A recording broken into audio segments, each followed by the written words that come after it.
بسم اللہ الرحمن الرحیم۔ پیارے دوستو، السلام علیکم ورحمۃ اللہ وبرکاتہ۔ آج ہم آپ کو ایک خوبصورت واقعہ سنانے جا رہے ہیں، حضرت موسیٰ علیہ السلام اور ایک بے اولاد عورت کا قصہ۔ ویڈیو شروع کرنے سے قبل نئے آنے والے تمام دوستوں سے گزارش ہے کہ ہمارا چینل اسلامک سٹوریز کو سبسکرائب کر لے اور بیل آئیکن کو آل پر سیٹ کر لے تاکہ نئی آنے والی ویڈیو کا نوٹیفیکیشن آپ تک پہنچتا رہے۔ بہت شکریہ۔ حضرت موسیٰ علیہ السلام اللہ تعالیٰ کے بہت ہی بہادر اور برگزیدہ پیغمبر ہیں۔ آپ علیہ السلام کو کلیم اللہ کا لقب دیا گیا۔ اس لقب کی وجہ یہ تھی کہ آپ علیہ السلام اللہ تعالیٰ سے باتیں کیا کرتے تھے، اور باتیں کرنے کے لیے ایک مخصوص جگہ کا انتخاب کیا گیا جسے کوہ طور کے نام سے جانا جاتا ہے۔ اللہ تعالیٰ سے بات کرنے کا یہ شرف کسی اور کے پاس نہیں تھا۔ حضرت موسیٰ علیہ السلام معمول کے مطابق اللہ تعالیٰ سے ملاقات کے لیے کوہ طور کی جانب روانہ تھے کہ راستے میں آپ علیہ السلام کو ایک عورت نظر آئی جو کہ زار و کتار رو رہی تھی۔ آپ علیہ السلام کا دل ویسے ہی نرم تھا، تو اس عورت کو دیکھ کر آپ علیہ السلام خود بھی غمگین ہو گئے۔ حضرت موسیٰ علیہ السلام سے رہا نہ گیا اور اس عورت کی اس کی پریشانی کا سبب پوچھا۔ اس عورت نے بتایا کہ وہ بے اولاد ہے اور لوگ اسے بانجھ ہونے کا طعنہ دیتے ہیں۔ اس عورت نے موسیٰ علیہ السلام سے گزارش کی کہ وہ اللہ تعالیٰ سے دریافت کرے کہ اس کی قسمت میں اولاد ہے یا نہیں۔ وہ عورت جانتی تھی کہ حضرت موسیٰ علیہ السلام اللہ تعالیٰ سے ہم کلام ہوتے ہیں۔ حضرت موسیٰ علیہ السلام نے اس عورت کو یقین دلایا کہ وہ اللہ تعالیٰ سے اس معاملے کا ذکر ضرور کریں گے۔ اس کے بعد آپ پھر کوہ طور کی طرف چل دیے۔ اللہ تعالیٰ سے ملاقات کے دوران حضرت موسیٰ علیہ السلام نے عورت کا ماجرا بیان کیا۔ اللہ تعالیٰ نے حضرت موسیٰ علیہ السلام کو بتایا کہ اس عورت کو کبھی اولاد نہیں ہوگی، اور اس عورت کو چاہیے کہ اس پر جو آزمائش آئی ہے اس پر صبر کرے۔ حضرت موسیٰ علیہ السلام یہ سن کر بڑے غمگین ہو گئے۔ جب آپ علیہ السلام کوہ طور سے واپس لوٹے تو اس عورت کو اسی جگہ پر بیٹھا پایا۔ وہ عورت آپ علیہ السلام کی منتظر تھی۔ حضرت موسیٰ علیہ السلام نے عورت کو اللہ کا فیصلہ سنایا۔ عورت یہ سن کر بہت روئی۔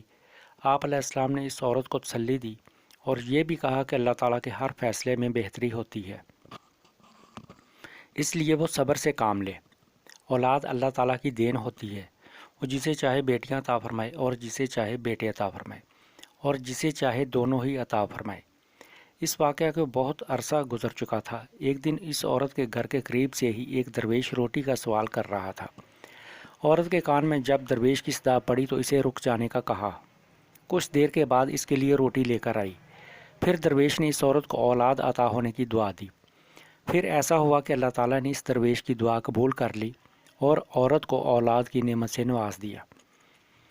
جب اس بات کی خبر موسیٰ علیہ السلام کے پاس پہنچی تو آپ علیہ السلام بہت حیران ہوئے، کیونکہ اللہ تعالیٰ نے بتایا تھا کہ اس عورت کی قسمت میں اولاد کا نہ ہونا لکھا ہے، تو پھر یہ کیسے ممکن ہوا؟ پھر جب حضرت موسیٰ علیہ السلام اللہ کے پاس دوبارہ کوہ طور پر گئے تو اس عورت کے معاملے کے بارے میں بھی دریافت کیا کہ جب میں نے آپ سے پوچھا تھا کہ اس عورت کو اولاد ہوگی یا نہیں، تو اے میرے پروردگار، تو نے فرمایا تھا کہ اولاد اس کے مقدر میں نہیں ہے، تو یہ کیسے ممکن ہوا؟ تو اللہ تعالیٰ نے حضرت موسیٰ علیہ السلام کے سامنے ایک شرط رکھی اور آپ علیہ السلام کو انسانی گوشت لانے کا کہا۔ جب اللہ تعالیٰ انبیاء کرام اور صحابہ کرام کو کسی چیز کا حکم دیا کرتے تھے تو کوئی بھی اللہ تعالیٰ سے سوال نہیں کرتا تھا۔ اسی لیے موسیٰ علیہ السلام نے بھی اللہ تعالیٰ کی اس شرط پر کوئی سوال نہ کیا اور اپنی بستی میں جا کر لوگوں کو اللہ تعالیٰ کا حکم سنایا۔ بستی کے لوگوں کو اللہ تعالیٰ کا حکم بہت عجیب لگا اور سب کے دلوں میں خوف بیٹھ گیا کہ کہیں یہاں خون ریزی نہ ہونے لگے۔ کوئی بھی اپنا گوشت دینے پر راضی نہ ہوا۔ حضرت موسیٰ علیہ السلام مایوس ہو کر خالی پلیٹ لیے واپس اللہ تعالیٰ کے پاس کوہ طور پر جانے لگے۔ حضرت موسیٰ علیہ السلام کوہ طور کی طرف روانہ ہی تھے کہ راستے میں ایک درویش بیٹھا ہوا نظر آیا۔ اس درویش کی آنکھیں بند تھیں اور چہرہ آسمان کی طرف اٹھا ہوا تھا۔ اس درویش کی زبان پر اللہ اللہ کا ورد جاری تھا۔ حضرت موسیٰ علیہ السلام اس درویش کے پاس گئے اور اسے اللہ تعالیٰ کا حکم سنایا۔ اس درویش نے آنکھیں کھول کر آپ کی طرف دیکھا اور اپنا بازو آپ علیہ السلام کے آگے کر دیا اور کہا کہ میں حاضر ہوں۔ اس درویش نے آپ علیہ السلام سے چھری لی، اپنے بازو سے گوشت کاٹ کر پلیٹ میں رکھ دیا۔ پھر آپ علیہ السلام منظر کی طرف روانہ ہو گئے۔ آپ علیہ السلام ابھی کچھ دور ہی گئے تھے کہ اس درویش نے آپ علیہ السلام کو پکارا اور کہا کہ ہو سکتا ہے کہ اللہ تعالیٰ نے گردن کا گوشت مانگا ہو۔ پھر اس درویش نے گردن کا گوشت کاٹ کر حضرت موسیٰ علیہ السلام کی پلیٹ میں رکھ دیا۔ حضرت موسیٰ علیہ السلام نے پھر سے کوہ طور کی طرف قدم بڑھا دیے۔ اس درویش نے آپ کو پھر سے روک لیا اور کہا کہ ہو سکتا ہے کہ اللہ تعالیٰ نے سینے کا گوشت کہا ہو۔ پھر اس نے اپنے سینے کا بھی گوشت کاٹ کر پلیٹ میں رکھ دیا۔ اس کے بعد اس نے اپنے جسم کے مختلف حصوں کا گوشت کاٹ کر پلیٹ میں رکھ دیا۔ حضرت موسیٰ علیہ السلام نے گوشت سے بھری پلیٹ کوہ طور پر اللہ تعالیٰ کے سامنے پیش کر دی۔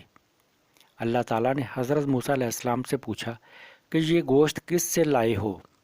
تو حضرت موسیٰ علیہ السلام نے سارا قصہ بیان کر دیا۔ اللہ تعالیٰ نے فرمایا، اے موسیٰ، یہ میرے بندے کا مجھ سے عشق ہے، اس عشق کی حد دیکھو۔ اس نے اپنی تکلیف تک کا نہیں سوچا، بلکہ میری رضا اور خوشی کی خاطر اپنے جسم کی بوٹیاں کاٹ کر تمہارے سامنے رکھ دی۔ اے موسیٰ، اب مجھے تم بتاؤ کہ میرا بندہ میرے عشق میں خود سے بھی بے پرواہ ہے کہ جب مجھ سے کوئی سوال کرے تو میں اس کی دعا کیوں قبول نہ کروں گا؟ اے موسیٰ، یہ میرا وہی بندہ ہے جس نے اس عورت کے حوالے سے سوال کیا تھا۔ میرے اس نیک بندے نے ہی مجھ سے عورت کے لیے اولاد کی دعا مانگی تھی، تو بھلا میں کیسے اس کی حاجت پوری نہ کرتا؟ یہی وجہ ہے کہ میں نے اس کی تقدیر کے لکھے کو پلٹ دیا۔ سبحان اللہ! جو بندے میری خاطر اپنے آپ کو قربان کرنے کے لیے راضی ہو جاتے ہیں، میں ان کی بات کو کیسے روک سکتا ہوں؟ حضرت موسیٰ علیہ السلام اللہ تعالیٰ کی یہ بات سن کر بہت حیران اور خوش ہوئے۔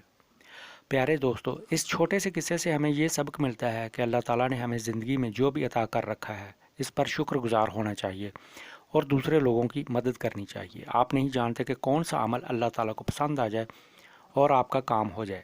اللہ تعالیٰ ہم سب کو اپنی حفظ و امان میں رکھے، آمین ثم آمین۔